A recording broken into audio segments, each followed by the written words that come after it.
So a short refuge prayer. In the Buddha, the Dharma, and the Sangha most excellent, take refuge until enlightenment is reached. By the merit of generosity and other good deeds, may we attain Buddhahood for the sake of all sentient beings. In the Buddha, the Dharma, and the Sangha most excellent, take refuge until enlightenment is reached. By the merit of generosity and other good deeds, may we attain Buddhahood for the sake of all sentient beings. Sangye chodan zoki chonom la chanchu padu dagni kyapsu chi dagi jinso ki pe sonam ki rola penchi sangye drupa shu.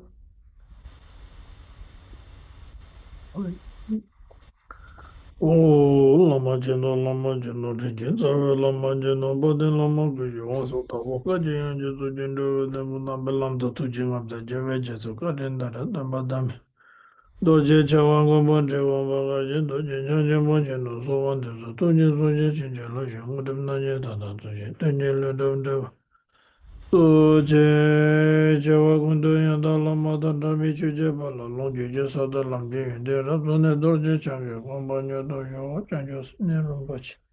Maji Banam Jijre, Jibanyamba, Mevaya, Konde, Kondo, Bewara, Show. Okay, now good to see you all. Welcome. Happy New Year. Continue. So we're in now, what is this? 13, I believe so. I believe so. Okay, yeah, 13. Oh.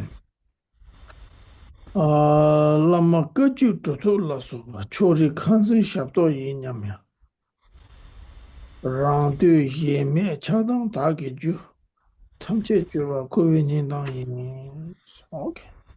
Says through being partial towards our Lama lineage and practice, we believe we are upholding them, but to praise our own side whilst disparaging others is the source of attachment and aversion.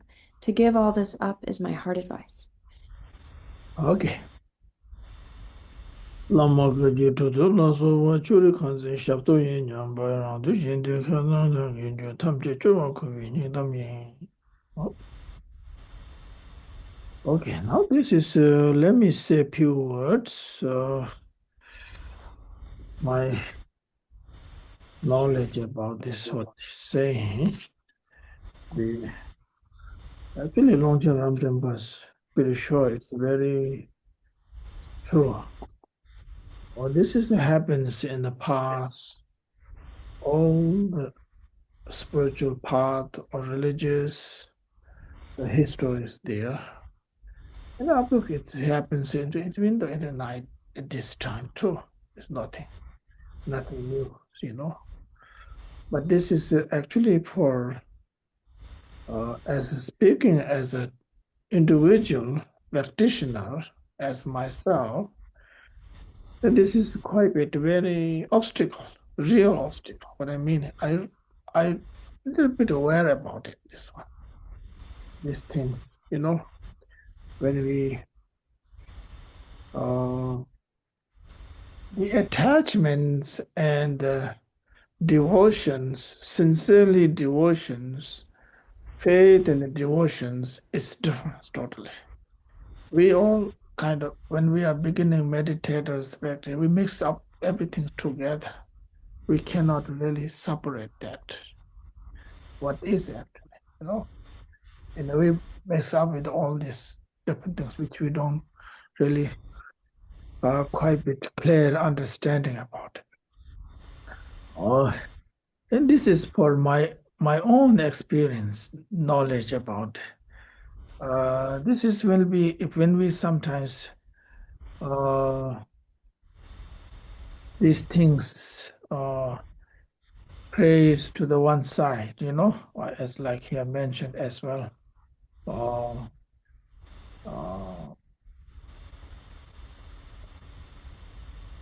It is sometimes kind of quite a bit challenges there actually, you know. It does not mean actually when we praise to the one side, does not mean to the others to disrespect other ones. Doesn't mean that actually. But when we and then it's quite a bit Actually, the real practitioner, as I say, practitioner individually point of view, it's always these things are has to keep very secret, Doesn't have to do that anything to praise. Doesn't have to be praise, doesn't have to be disrespect either sometimes. Do not pray, not praise to them. Or sometimes when we get into certain involved their attachment strong, particularly this own lineages. It's nothing wrong with it. The respect, the pray, that of course it is. But sometimes, as I'm speaking as my own, when attachment of this our own lineages is quite a bit inside to really uh, obstacle actually. It blocks a lot of opportunity for learning others. And also, it blocks my experience. It blocks our own realization, actually, because then this kind of attachment to the particularly to the particular religious certain things, it's just quite a bit, I see is really obstacle, actually. It does. I've been there, actually. I'm now getting better. Actually, I'm not saying I'm getting better. Anything doesn't matter. So I'm kind of a little more open and particularly my own personal to let go of those things, to let it go, you know, just freely to really inside to practice is try to respect for the others' views, the others' belief, and others' religious, to little bit learn more, other side, Or so then it comes to every the same point actually, the essence. Everyone has their own qualities. The wonderful things are there. So which is quite a bit. The truth is, I'm still working on my disattachment. Actually, it's true. Actually, I'm still working on it. Really, really. Certain times uh, when I my the truth is when I in my own territory, then it's okay. There's nothing wrong. When I am in some other part of the religious, other belief in other traditions, when I follow that I practice with them, to listen with them.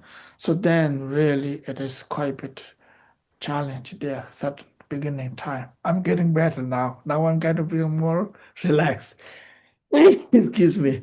So what means that every attachment is challenges, but especially for this kind of particularly kind of you know uh, lineages and certain things is quite a bit. It does not mean to give up and uh, give up something. No, it does not mean that at all. It means there is a certain kind of strong cravings, they're strong kind of holding back, which happens. Because I was personally, I'm grow up in that very since 6 years old, particularly. So I have a more this strong attachment. So I can truth is I can see a little bit through my inner meditation. I can see that very, very well. So I don't know what you guys have. That's my thought. So please, everybody can share. I'm talking too long, actually. That's fine. Um, Peter, do you have any thoughts, comments, questions? Happy New Year, and so good to see you. Um, yes, I appreciate what you said about like separating.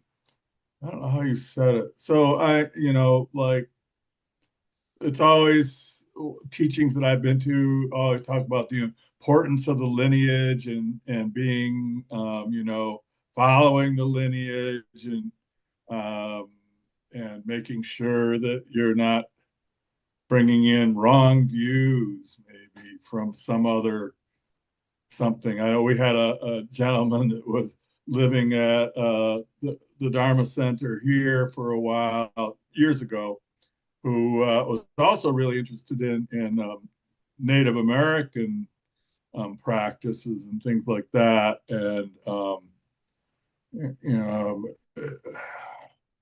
Lama Lodo, I said, no, you can't do that. You got to, you know, so many,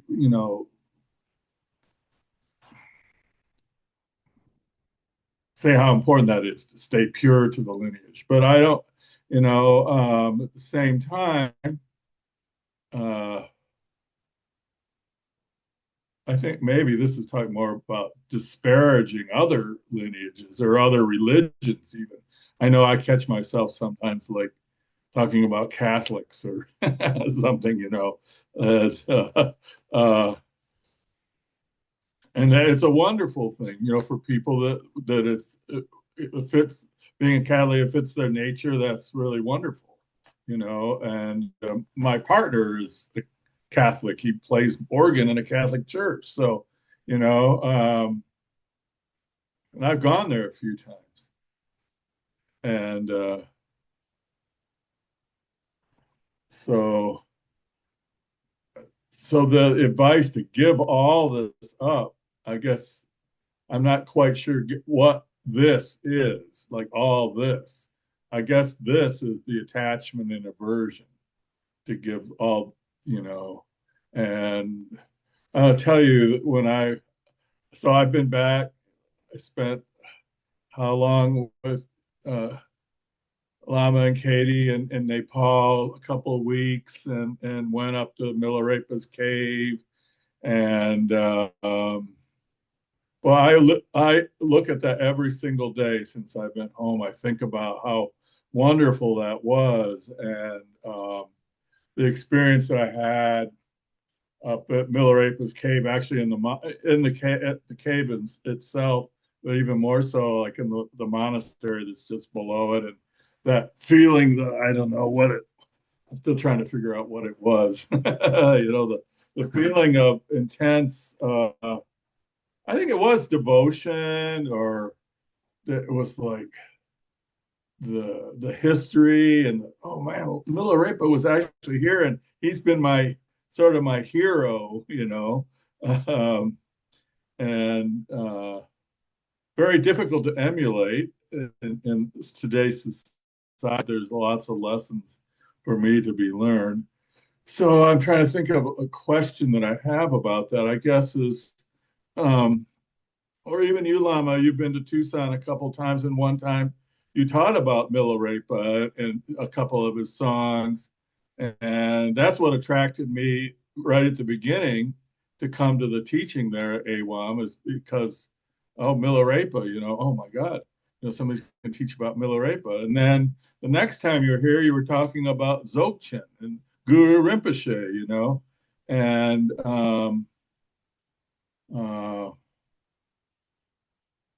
so I guess is it, how does one, follow the lineage, but at the same time be open-minded to um, some of the good things? And I have this, like I've been to other Dzogchen teachings, and I go, oh, maybe Dzogchen is the one that I should be, you know, looking at more than the Skagyu stuff, and so like trying to run after some thing that seems better, or maybe it's easier, or maybe that's what's going to work. How do you discern, what is right for you? I don't know. That's sort of what I'm thinking about, anyways. Do you have anything on that? Well,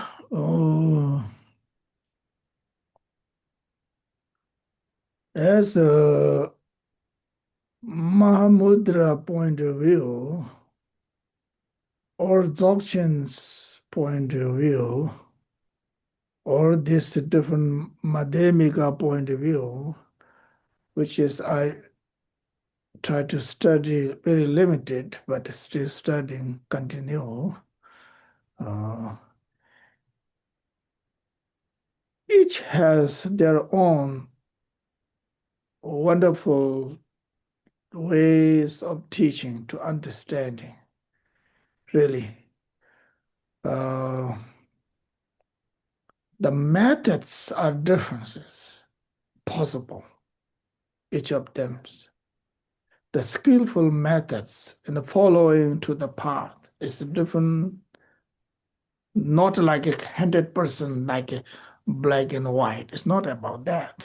But it is slightly has a different forms, different supposable, which I see it. But when the actual the destination, the real deep level and the destination, I think it's a teaching. As I don't personally cannot speak that part, but I saw in the text and I heard about the teachings from the masters. This says it's the same destination. Everything is enlightenment there, right? But the methods are slightly here there way of explains different. But that is actually the quality of the different lineages. Has its own. Their focus, their emphasize different ways. Like for example, for the Kajupa blessing lineage has been known as a really the great meditators. That does not mean other ones doesn't have the great meditators, but including Milarepas, that shows the one of the great example. Like, that's why they call the blessing lineages, the name of the blessing lineage has been more focused into the meditations, things like that. So that each has a, I think so. That's how I see it. But that's what is really support very well. If we study, if it is enough for our time and energy, learning about each methods, each way of teaching, way of explaining, it really opens much more inner our own wisdoms. So that's the whole purpose, rather than attaching to one things. But then the one thing is, I don't know, usually we believe in the practice is is the one to keep that one essence there, one way, not any secret. That is the personal practice, right? Individually. So keeping practice one and the supporting, learning other things to bringing into that, integrate together, something like that, to understanding. I think that is personally myself. I try to do it. I may yeah, I'm wrong. I don't know that. I'm try that. you know, it, it doesn't seem to me too much it's something wrong, no? Or as my own personal lineage practices there, that is I'm always keeping that at the same time. So it makes kind of more uh, understanding better, deeper understanding rather than one things. It's like the same, for example, for eating one food, right? It doesn't have much. In the Right. body has an energy from protein different ways to in order to grow up. So that's why I put it that way. I don't know, that makes sense. Yeah. Yeah. Thanks. Um, Richard, do you have any questions, thoughts, comments? Yeah, just that, again, Lama's comments and Peter's comments really resonate with me. I think I share some of the same views. I remember years ago learning just a little bit about the history of Tibetan Buddhism. And I was very surprised to learn that there was a time when the different, I don't know, schools or sects of Tibetan Buddhism were, there was infighting among them. And not just, like philosophical disagreements, but literally at times some violence. And then I remember learning about, forgive my pronunciation here if I get it wrong, but the Rime movement, where the different teachers were, rooted in their home traditions, but would study with great teachers from all the different schools. And I think we're still benefiting from many of those great 19th century teachers today through people like Lama Gursam and Lama Willa and the like. So I've always found that the Rime movement and the coming together and the open-mindedness to be very, very compelling. I practiced for many years with a Tibetan group that still used the term Hinayana for what in NDF I think we would prefer the term foundational teachings. But people in other traditions, I've learned, find that term Hinayana to be, it lands with them as like critical or pejorative because it literally means the lesser vehicle. So I've tried to move away from using that language and simply talk about foundational practices. You know, I don't know, just as a thought exercise, I sometimes find myself thinking of this. If some of the great teachers from the last century, imagine that we could be in the room with Dilgo Khyentse Rinpoche, Ajahn Chah from the Theravadan tradition, and maybe Suzuki Roshi from the Zen tradition.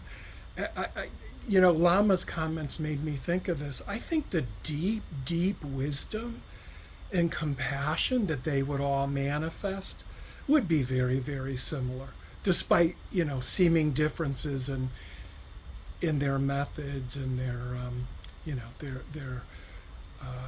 their teachings at a superficial level. So ultimately, I think it's all one Dharma. And then finally, Peter, brought in having been in churches and the Christian tradition, one of the best experiences I've ever had as a Buddhist or Dharma practitioner is either listening to or participating in interfaith dialogues with other religions.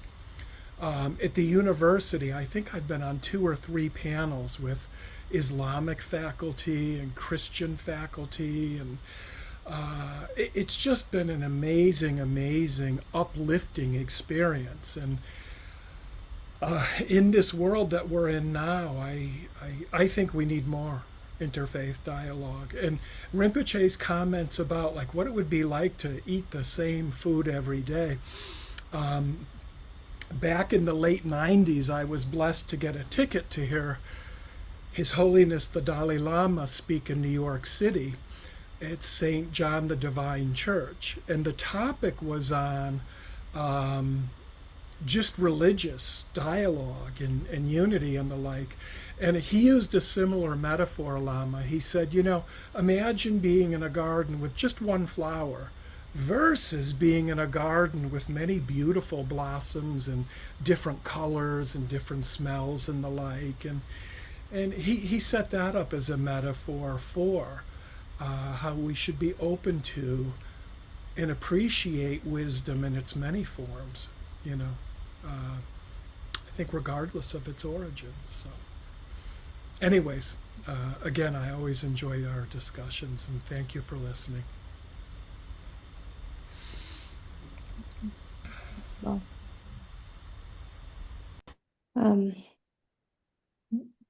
Well, we just have a couple of minutes, but I wonder if there's anything to throw out there. I had lots of different thoughts while you all were talking, and you said so many wonderful things. So I was just thinking a little bit about how that rootedness Lama was talking about can be so wonderful, being rooted in a tradition, and the value of not rejecting whatever our roots are.